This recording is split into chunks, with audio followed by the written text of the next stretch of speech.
Walang ibang rason at walang ibang bansa na pwedeng makinabang dito kung hindi Pilipino. Ang problema, ang China napakalaki na.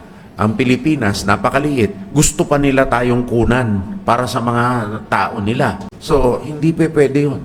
Ang Pilipinas at ang kanyang karagatan at kanyang karapatan sa ilalim ng international law ay para sa kapakanan ng Pilipino at kung sino man ang gusto nating isama dyan, walang pakialam ang China na magsabi na sila lang ang pwede. Tagos hanggang buto sa poll ang mga Chino. Secretary Gibo Teodoro ni Real Talk ang China matapos ang ginawang pangharas at pagwater cannon sa isang walang kalaban-labang sibilyang barko ng Pilipinas sa Ayungin Shoal. Malinaw pa sa sikat ng araw na ang gustong mangyari ng China ay kunin at namnamin ang mga yaman ng Pilipinas na dapat ay para sa ating mga Pilipino. Pero kung akala ng China na tayo ay tatahimik, yumuko at tumihaya na lang, nagkakamali sila.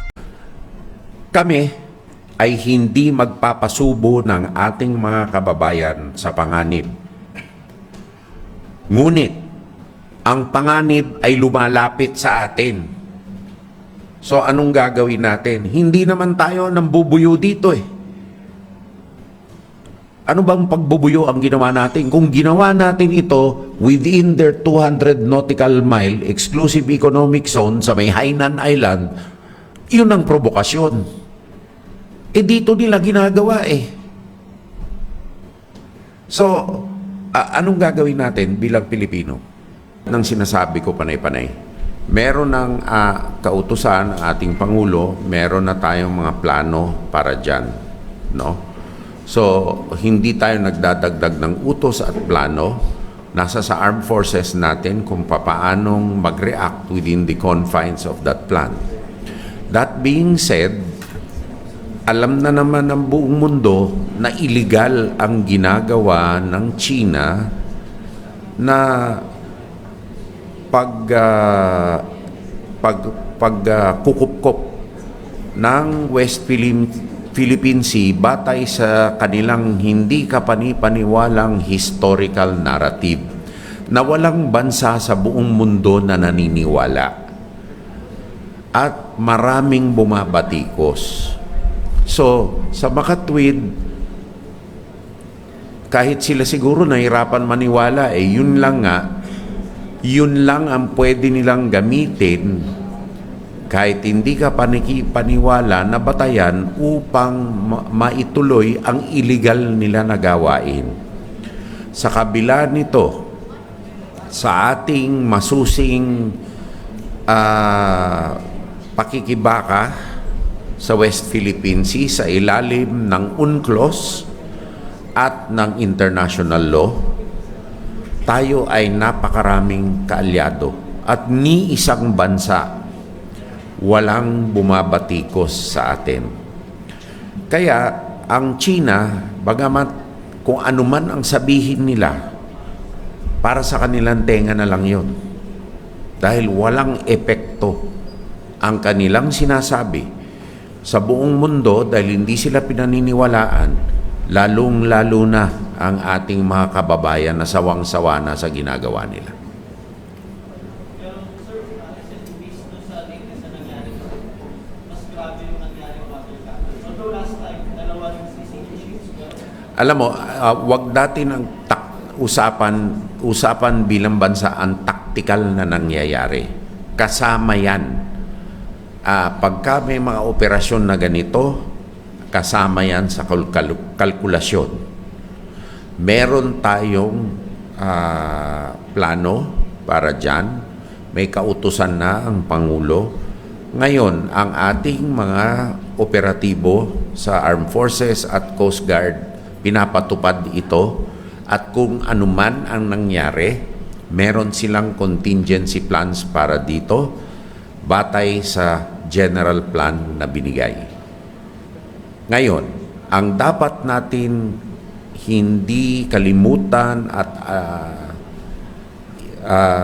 isapuso bilang Pilipino, huwag tayong magpapadala sa propaganda ng ibang bansa.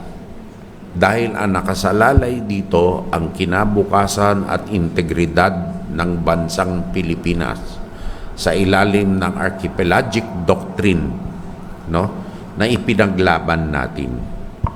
At sana makumbinsi natin ang mga kababayan natin na iba ang pananaw, na wala ng epekto sa taong bayan ang kanilang pagsusuporta sa posisyon ng China. 90% mahigit ng ating mga kababayan ay naniniwala sa ating panindigan. Ngayon, sa ganang atin, batay sa utos ng ating Pangulo, tayo ay hindi bibigay ng ating soberanya sa abot ng ating kakayahan. So, ito na lang po ang masasabi ko. Ngayon, sa salita naman na tayo ay naghahanap ng away, hindi tayo ang humaharang ng kahit sino man sa West Philippine Sea. Tayo ang hinaharang. So anong gagawin natin? Titihaya na lang? Hindi naman siguro pwede. At sinasabi din na tayo ay iniimpluwensyahan ng ibang mga bansa katulad ng Estados Unidos. Ito'y napakalaking insulto sa ating mga kababayan na kinukunan ka na nga ng teritoryo, sinasabi ikaw pa ay sunod-sunuran sa ibang bansa. Doble sinipa ka na tapos sinuntok ka pa. Sino ba naman Pilipino ang matutuwa nito? Kaya yung propaganda ng China ay propaganda lang talaga na walang naniniwala. Sana naman ang ating mga taong bayan ay magkaisa sa likod ng ating Pangulo dito sa pangunguna niya sa pagprotekta ng sagradong teritoryo at sagradong mga regalo ng Panginoon sa ilalim din ng UNCLOS sa hindi lamang sa atin, kung hindi sa mga susunod na henerasyon ng Pilipino. Kaya natin ginagawa ito. Walang ibang rason at walang ibang bansa na pwedeng makinabang dito kung hindi Pilipino. Ang problema ang China napakalaki na, ang Pilipinas napakaliit. Gusto pa nila tayong kunan para sa mga tao nila. So, hindi pwede yun. Ang Pilipinas at ang kanyang karagatan at kanyang karapatan sa ilalim ng international law ay para sa kapakanan ng Pilipino, at kung sino man ang gusto nating isama dyan, walang pakialam ang China na magsabi na sila lang ang pwede.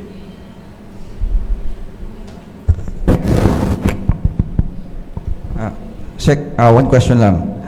China has warned the Philippines to be prepared to bear all potential consequences of its action in the South China Sea.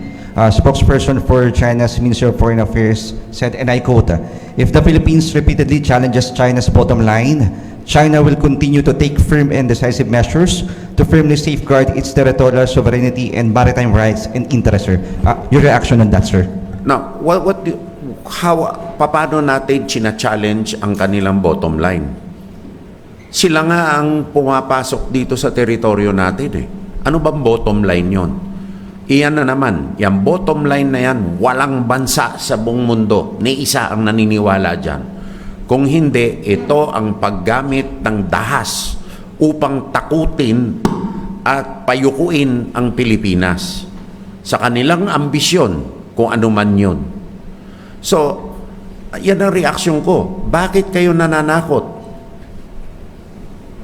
Tapos sasabihin nyo, we want peace. We want, lagi nilang sinasabi mga kapatid natin sa media, through consultation and dialogue, ayusin natin ito. Ano ibig sabihin ng consultation at dialogue? Meron bang settlement dyan? O pag-aareglo ng tactical situations? kung talagang gusto nila, kung talaga siguro hindi sila natatakot na ihayag sa buong mundo ang kanilang claim, bakit hindi tayo magpa-arbitrate sa ilalim ng international law para maliwanag sa lahat kung ano ang karapatan ng kahit sino? Bakit ayaw nila? Pagkatapos, pag nahuhuli sila sa mga hindi tamang sinasabi nila, ayan na, magbabanta. Tama ba yon? Hindi tama yun. Kahit grade school nating mga estudyante, alam kung anong tama o hindi, ito hindi tama.